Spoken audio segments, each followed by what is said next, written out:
¿Sabías que puedes tocar las crías de canario y no pasa nada? Pero cuidado, porque hacerlo mal sí puede hacer que pierdas toda la nidada. Hola compañeros y compañeras de afición, bienvenidos una vez más a un nuevo vídeo en el que vamos a ver cuándo puedes tocar a las crías de canario, cuándo no debes hacerlo y cómo hacerlo correctamente. Sin más, empezamos.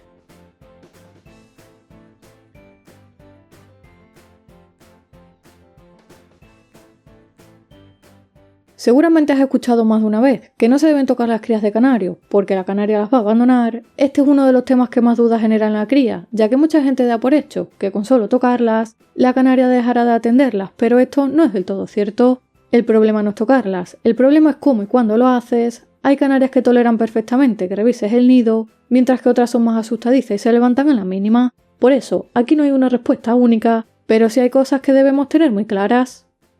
Hay momentos en los que es mejor no tocar a las crías, y aquí es donde muchos criadores, sobre todo los principiantes, suelen fallar. Por ejemplo, durante los primeros días de vida, ya que los pichones son muy débiles y la canaria está más protectora, pasando la mayor parte del tiempo en el nido dándoles calor. En esta etapa, cualquier molestia innecesaria puede generar estrés en los canarios y provocar que abandonen a sus crías. También hay que tener especial cuidado con las canarias primerizas, ya que al no tener experiencia suelen ser más nerviosas y pueden alterarse con facilidad, por lo que si se sienten inseguras pueden dejar de atender correctamente el nido o cometer errores durante la cría. Pero esto no significa que nunca puedas tocar a las crías. De hecho, hay situaciones en las que es necesario hacerlo. Como criadores, nuestra función no es solo observar, sino también comprobar que todo va bien, ver si los pichones están siendo alimentados, si hay alguna cría más débil o con algún problema, si alguna está mal colocada o si el nido necesita limpieza.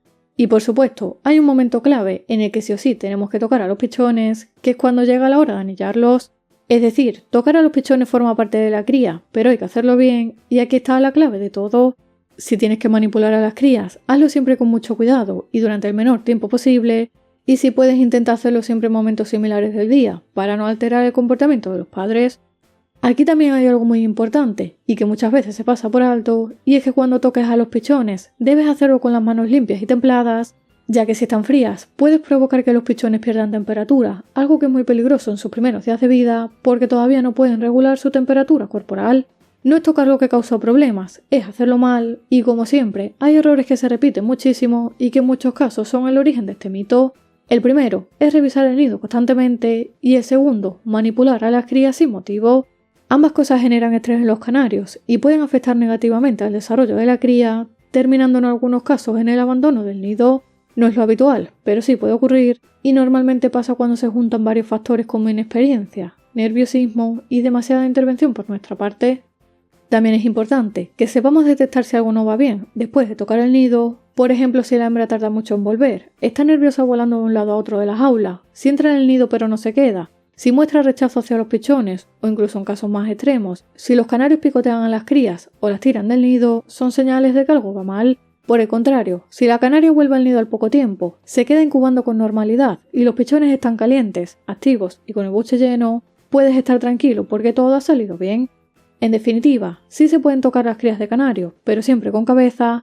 El problema no suele ser el contacto en sí, sino el estrés que podemos provocar en los canarios si los molestamos en exceso. Por tanto, no se trata de si se puede tocar o no, sino de cuándo hacerlo, cómo hacerlo y con qué frecuencia. Un manejo inadecuado puede afectar al comportamiento de la canaria y el desarrollo de los pichones, mientras que una manipulación puntual y bien hecha no debería causar problemas. Si te ha gustado el vídeo, dale like y suscríbete al canal para recibir nuevos vídeos cada semana. Por aquí te dejo un vídeo muy importante sobre la cría de canarios y como siempre te espero en el próximo vídeo.